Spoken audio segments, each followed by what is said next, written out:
గురువు గారితో జూనియర్స్ ఒక ఫోటో, సీనియర్స్ ఒక ఫోటో తీసేది.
అందరికీ నమస్కారం అండి.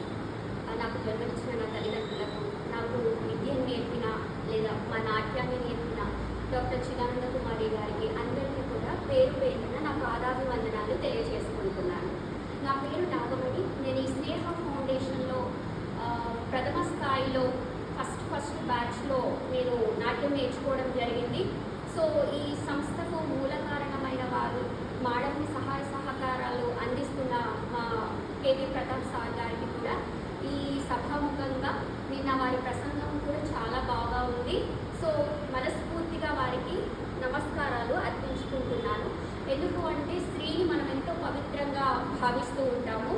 సో అలాంటిది చాలా చోట్ల ఆడవాళ్ళకి రెస్పెక్ట్ కానివ్వండి, వాళ్ళు చేసే పనికి కానివ్వండి, ఎవ్వరూ కూడా వాళ్ళ చేయూతని ఇవ్వడం లేదు. చాలామంది అలాగే వెనుక ఉండిపోతున్నారు. సో అలాంటిది మన మేడం గారికి బ్యాక్ బోన్గా ఉంటూ కేవీ ప్రతాప్ సార్ గారు మేడంకి చక్కగా ఇలా హాల్ని కట్టించి ఇవ్వడము, మేడం ఎంతో మందికి ఈ వయస్సులో కూడా చాలా చక్కటి శాస్త్రీయమైన కూచిపూడి నృత్యాన్ని నేర్పించడం జరుగుతుంది.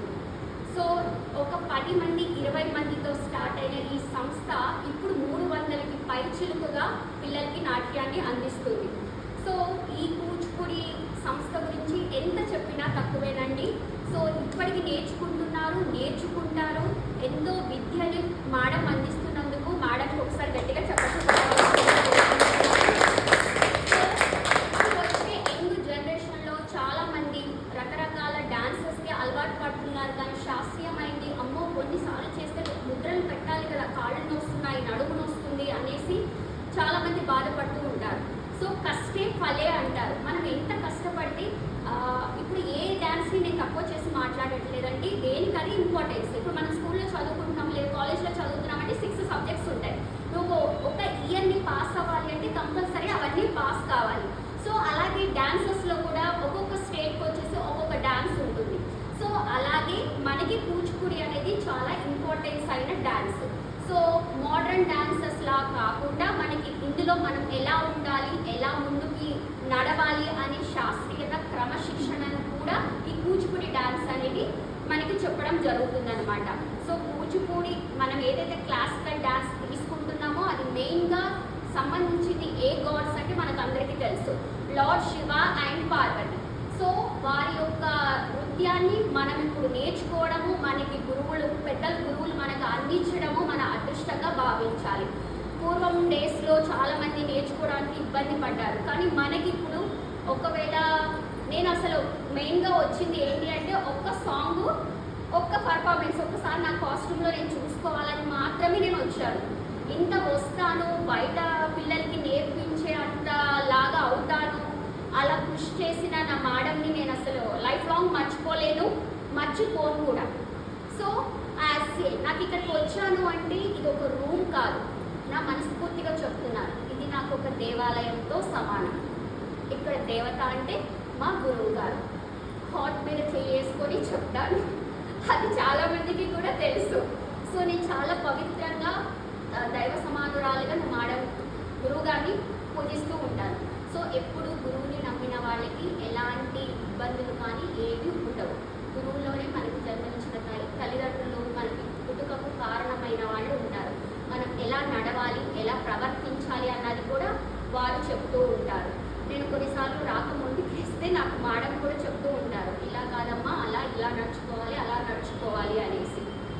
సో నేను జన్మలకై కూడా మేడం గురువు గారికి రుణపడి ఉంటాను. అరౌండ్ మేడం చిల్డ్రన్స్తో కంపేర్ చేస్తే నాకు నువ్వు చెప్పొచ్చు అని నాకు ధైర్యాన్ని ఇచ్చి నాకు వెన్నంటి ప్రోత్సాహాన్ని ఇచ్చారు. ఇప్పుడు అరౌండ్ నేను బయట చెప్పడము 100+ చిల్డ్రన్స్కి చెప్తున్నాను. ఇది నాకు చాలా గర్వకారణంగా ఉంది. మా మేడం గారి ప్రోత్సాహంలో అంతమందికి నేను చెప్పగలిగే స్థాయిలో ఉన్నాను. ఒక్కొక్కసారి అనిపిస్తుంది, కొంతమంది చిన్న చిన్న లెవెల్ 1, లెవెల్ 2 నేర్చుకుని ఆగిపోతూ ఉంటారు. మీరు ఎవ్వరు కూడా అలా ఆగిపోకండి. ఒక్కసారి పట్టాము అంటే దాని ఎండ్ వరకు, దాని అంతం చూడాలి, అది నేర్చుకోవాలి, ఒక స్థాయి వరకు వెళ్ళాలి. కొంతవరకు నేర్చుకోవడము, అది నొప్పి ఇది నొప్పి అనేసి మీరు ఎప్పుడు కూడా నిరుత్సాహపడకండి. ఎందుకంటే మోడర్న్ డాన్సెస్లో ఉన్నంత ఈజీగా ఇది ఉండదు. ముద్రలు పెట్టాలి, మైండ్ కాన్సన్ట్రేషన్ ఉండాలి, మన బాడీ మొత్తం మన ఆధీనంలో ఉన్నప్పుడే అది ఎలా చేయగలము అన్నది మనం ప్రజెంట్ చేయగలం. కానీ మోడర్న్ డాన్స్ ఈజీగా ఉండేసరికి ఎక్కువ దానికి ఆకర్షితులు అవుతూ ఉంటారు. సో అది కూడా ఇంపార్టెంటే. కాకపోతే దీన్ని నేర్చుకునే వాళ్ళందరికీ కూడా నేను నా మనస్ఫూర్తిగా అభినందనలు తెలియచేసుకుంటున్నాను. ఆ పిల్లల్ని అంత చక్కగా ప్రోత్సహిస్తూ గురువుల వద్దకు తీసుకొచ్చి ప్రోత్సహిస్తున్న తల్లిదండ్రులకు కూడా పేరున నా నమస్కారాలు తెలియచేసుకుంటున్నాను. తల్లిదండ్రులు లేకుండా మనం ఏమీ చేయలేం కదా, వాళ్ళ ప్రోత్సాహం లేకుండా. సో వారికి కూడా ఈ సభ సందర్భంగా నేను ప్రతి ఒక్కరికి, మాకు ఇంతకుముందు ప్రసంగించారు విశ్వేశ్వర శర్మ గారు, సార్ గారు, కేవి ప్రతాప్ సార్ గారు, అండ్ అలాగే మన మేడం గారు కూడా చాలా అమూల్యమైన సందేశాన్ని మనకు అందించడం జరిగింది. సో నాకు అనిపించింది మీతో ఈ వర్డ్స్ని షేర్ చేసుకోవడం నాకు చాలా అంటే చాలా సంతోషంగా ఉంది. అందరూ కూడా కష్టపడండి, నేర్చుకోండి, అభివృద్ధిలోకి రండి. ఎప్పుడు